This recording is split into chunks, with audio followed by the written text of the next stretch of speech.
డబ్బు, అనారోగ్యం, ఉద్యోగం, వ్యాపారం, అప్పులతో బాధపడుతున్నారా? మీకోసమే launch your future program. Hi hello నమస్తే, welcome back to Suman TV. Present మనతో పాటు ఉన్నారు international corporate and soft skills trainer Madhuravani garu. మేడంతో మాట్లాడదాం. నమస్తే మేడం. నమస్తే నవీన గారు. మేడం, నా టాపిక్ ఏంటంటే ఇంటర్వ్యూ. నేను చాలా వీడియోస్ చేశాను దీనిపైన. అయినా సరే చాలా మంది ఏంటంటే సక్సెస్ అవుతూ ఉంటారు, కానీ ఎక్కడైతే ఇంటర్వ్యూ అటెంప్ట్ అనేది వస్తుందో, ఏ రంగంలోనూ తీసుకోండి, అది కాంపిటేటివ్ కానివ్వండి, ఐటీ సెక్టర్ కానివ్వండి, ఏ చిన్న జాబ్ కైనా ఇంటర్వ్యూ అనేది ఖచ్చితం కదా. సో అక్కడ ఫెయిల్ అయిపోతున్నారు. అవునండి. అంటే ఇంత చదువు చదివి, ఇంత కష్టపడి, ఇన్ని మళ్ళీ మార్క్స్ వస్తే మంచి మార్క్స్ వస్తూ ఉంటాయి, బట్ వై ఇంటర్వ్యూ దగ్గర ఎందుకు ఫెయిల్ అవుతున్నారు, బ్యాక్ స్టెప్ ఎందుకు వేస్తున్నారు, అంటే అక్కడ ఏంటి గ్యాప్ వస్తుంది అంటే ఒక్కసారి మా వ్యూవర్స్. తప్పకుండా అండి. ఇప్పుడున్న జనరేషన్లో వాళ్ళకి ఏం చెప్పాలో తెలుసు, కానీ ఎలా చెప్పాలో తెలియదు. ఇంటర్వ్యూ అనగానే భయపడేసి వెళ్ళాలా వద్దా అని అనుకుంటున్నారు. ఇప్పుడు ఏమవుతుందంటే మన ఇండియాలో అన్ఎంప్లాయ్మెంట్ చాలా ఉంది. అది ఎందుకు? జాబ్స్ లేకుండా కాదు, పిల్లలు ఇంటర్వ్యూ వరకు వెళ్లకుండా ఇంటర్వ్యూ అనేసరికి భయపడి స్టెప్ బ్యాక్ అయిపోతున్నారు. సో దానివల్ల ఈ భయం అనేది వాళ్ళని ఇంటర్వ్యూ రిజెక్షన్ తో పాటు జాబ్స్ లేకుండా అవుతున్నాయి. సో ఎప్పుడైతే వీళ్ళు ధైర్యంగా ముందు అడిగి వేసి ఇంటర్వ్యూ పర్ఫెక్ట్ గా ఆన్సర్ ఇవ్వగలుగుతారో అప్పుడే కదా వాళ్ళకి జాబ్ వచ్చేది. అంటే కమ్యూనికేషన్ ఉండట్లేదు అంటున్నారు. అవునండి, కమ్యూనికేషన్ ఉండట్లేదు. Fear of rejection. వెళ్తే నేను ఆన్సర్ చేయకపోతే ఎలా, ఆన్సర్ ఎట్లా ఫేస్ చేయాలి, క్వశ్చన్ ఎట్లా ఫేస్ చేయాలి, చెప్పకపోతే ఇక్కడ ఏమవుతుంది, ఆ భయం వల్ల ఇంటర్వ్యూకి వెళ్ళలేకపోతున్నారు. అంటే చదివిన చదువుకి ఇంటర్వ్యూ ఆస్పెక్ట్ కి సంబంధం లేదు. ఎందుకు ఇక్కడ ట్రైన్ ఎందుకు అవ్వలేకపోతున్నారు? అంటే ఇంటర్వ్యూ అంటే ఇలా ఉంటుంది, నేను ఇలా ప్రిపేర్ అవ్వాలి. చాలా మంది ఇంటర్వ్యూకి వెళ్లే ముందు చాలా టెన్షన్ అయిపోతా ఉంటారు. ఒకటికి 2 సార్లు రిపీట్ చేసుకుంటూ బై హార్ట్ చేస్తా ఉంటుంది, ఆన్సర్ బై హార్ట్ చేసినట్టు I'm so and so I'm అది అని చెప్పుకుంటా ఉంటారు కదా.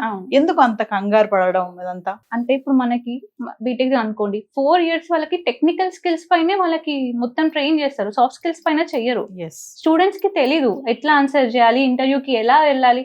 కొంతమంది స్టూడెంట్స్ క్యాజువల్ గా వచ్చేస్తారు. కాకపోతే మీకు అక్కడ హెచ్ఆర్ మీరు లోపల ఎంటర్ అయ్యే నుంచి ఇంటర్వ్యూ అయిపోయే వరకు వాళ్ళ కళ్ళన్నీ మీపైనే ఉంటాయి. మీరు ఎలా మాట్లాడుతున్నారు, ఎలా ఆన్సర్ చేస్తున్నారు, ఈవెన్ మీరు ఎలా కూర్చున్నారు, ఎలా స్మైల్ ఇస్తున్నారు, ప్రతి ఒక్కటి వాళ్ళు చూస్తుంటారు.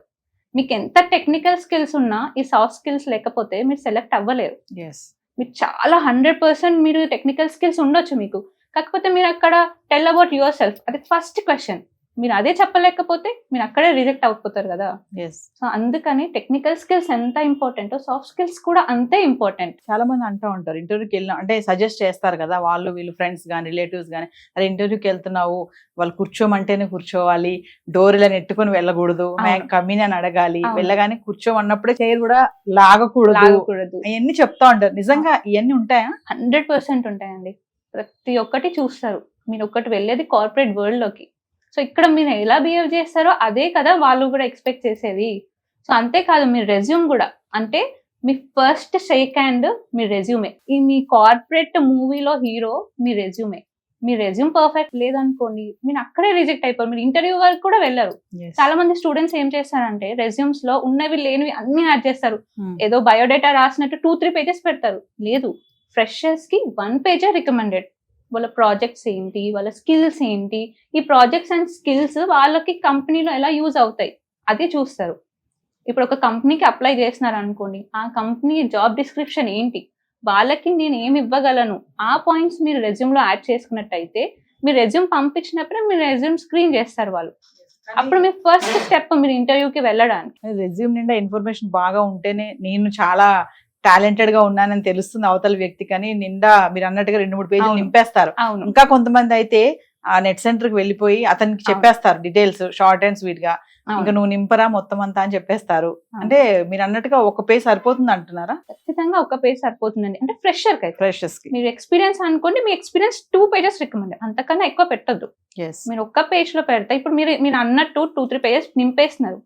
మీకు ఇంటర్వ్యూకి వెళ్ళినాక ఏమవుతుందంటే ఫస్ట్ క్వశ్చన్ మీకు రెజ్యూమ్ నుంచి వస్తుంది, మీరు very good at communication skills అంటారు. ఇప్పుడు మీరు అక్కడ మాట్లాడలేరు అనుకోండి, మీరు బ్లఫ్ చేసినట్టే కదా. హెచ్ఆర్కి తెలిసిపోతుంది మీరు అబద్ధం చెప్తున్నారని. వాళ్ళు మిమ్మల్ని ఎలా ట్రస్ట్ చేస్తారు? చెయ్యరు కదా. సో మీ రెజ్యూమ్ మాత్రం జెన్యూన్ గా మాత్రమే పెట్టాలి. ఎందుకంటే మీరు ఎక్స్పెక్ట్ చేయలేము, ఏ క్వశ్చన్ వస్తుందో ఎక్స్పెక్ట్ చేయలేము. అందుకనే ప్రతి ఒక్క పాయింట్ మీరు నిజంగా చేసిన ప్రాజెక్ట్సే, మీకు నిజంగా ఉన్న స్కిల్స్ కొన్ని ఉండండి, 1, 2 ఉండండి చాలు, అవే పెట్టండి. ఎందుకంటే హానెస్టీ ఎప్పుడైనా హెచ్ఆర్స్ హానెస్టీ చూస్తారు. మీరు ఏదో చెత్త అంతా పెట్టేసి నన్ను రెజ్యూమ్ చూసి నన్ను షార్ట్ లిస్ట్ చేస్తా అంటే అవ్వదు అక్కడ. కొంతమంది చూడండి హానెస్టీ అన్నారు కదా, అవును, ఇంకా అక్కడ అసలు అబద్ధాలు లేకుండా అన్ని నిజాలు చెప్పేస్తారు కొంతమంది. అవును, అంటే నాకు అసలు ఏమి రాదండి, నేనేం ప్రిపేర్ అవ్వలేదండి, అంటే ఆన్ స్పాట్ గా మాట్లాడేద్దామని వచ్చేసానండి అని. ఇంకా అది మంచితనం అనుకోవాలా, తెలివి తక్కువ అనుకోవాలా తెలియదు. ఇలాంటి క్యాండిడేట్స్ కొంతమంది ఉంటారు కదా, చాలా మంది ఉంటారండి. ఇప్పుడు ఇంటర్వ్యూకి వెళ్తున్నారంటే మీరు బేసిక్ ప్రిపరేషన్ ఉండాలి కదా. మీరు వెళ్ళేది మీ లైఫ్ డ్రీమ్ జాబ్ కోసం, మీరు అట్లా ఎలా వెళ్తారు? వెళ్ళదు కదా. మినిమం ప్రిపరేషన్ అయితే ఉండాలి కదా. మీరు అంటే అట్లీస్ట్ మీ బ్యాక్గ్రౌండ్ ఏంటి, మీరు ఏ జాబ్ కి అప్లై చేస్తున్నారు, అవన్నీ తెలుసుకొని వెళ్ళాలి. నేను ఏం మొండిగా వెళ్తాను, నాకు ఏదో వస్తే చెప్తానంటే వాళ్ళు అక్కడ వాళ్ళకి తెలిసిపోతుంది మీరు ప్రిపేర్ అవ్వలేదని, ఆబ్వియస్ గా రిజెక్ట్ అవుతారు. అంటే కాన్ఫిడెన్స్ ఉండాలి, ఓవర్ కాన్ఫిడెన్స్ ఉండకూడదు. ఓవర్ కాన్ఫిడెన్స్ అనేది చాలా ముఖ్యం, కానీ ఓవర్ కాన్ఫిడెన్స్ వెళ్తే ఆబ్వియస్ గా రిజెక్ట్ అయిపోతారు. సో మీరు చాలా మంది ఇంటర్వ్యూ చేసే ఉంటారు, అంటే కామన్ గా చేసే మిస్టేక్ ఏముంటుందండి? కామన్ గా ఫస్ట్ డ్రెస్సింగ్ ఎటిక్వేట్ అండి. అంటే ఏదో కలర్ డ్రెస్లు వేసుకొని, ఇంత గడ్డాలు వేసుకొని, జిమ్ కి వెళ్ళే షూస్ క్యాజువల్ గా వచ్చేస్తారు. లేదు, మీరు వెళ్ళేది కార్పొరేట్, ఫస్ట్ మీ డ్రెస్ సెన్స్ చూస్తారు వాళ్ళు. మీరు మంచిగా టక్ వేసుకొని, టై వేసుకొని నీట్ గా వెళ్తే చూడగానే first impression is the best impression అంటారు.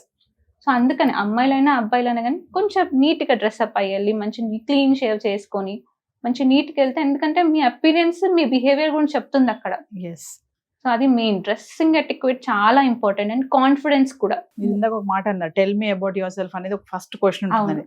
అక్కడే చాలా మంది ఫెయిల్ అయిపోతారు, ఎందుకంటే నీ గురించి నువ్వు చెప్పు అనే దగ్గరే తడబడిపోతా ఉంటారు. మళ్ళీ ఇంట్లో చాలా ప్రాక్టీస్ చేస్తారు. అంటే ఇప్పుడు మనం ఏంటి అనేది మనకు తెలుసు, tell me about your self అనేది ఒక 2-3 లైన్లు చెప్తే అయిపోతుంది. అదేదో పెద్ద ఆన్సర్ లాగా చాలా టెన్షన్ పడిపోతా ఉంటారు. అంటే అలాంటి వాళ్ళకి, అందరి గురించి కాకపోయినా కొంతమంది ఉన్నారు. సో అలాంటి వాళ్ళకి మీరు చెప్పే ఏమన్నా సజెషన్స్, టిప్ ఏమన్నా ఉందా tell me about your self అన్నప్పుడు? ఇప్పుడు టెల్ మీ అబౌట్ అంటే జనరల్ గా పిల్లలు ఏం చేస్తున్నారంటే, నేను బీటెక్ చేశాను, డిగ్రీ, ఇంటర్, నా హాబీస్, మా ఫాదర్ మదర్, అవన్నీ ఎందుకు? ఇంటర్వ్యూకి అవన్నీ అవసరం లేదు. మీకు ఏం స్కిల్స్ ఉన్నాయి అవి చెప్పండి, మీరు ఏం ప్రాజెక్ట్ చేశాను అవి చెప్పండి.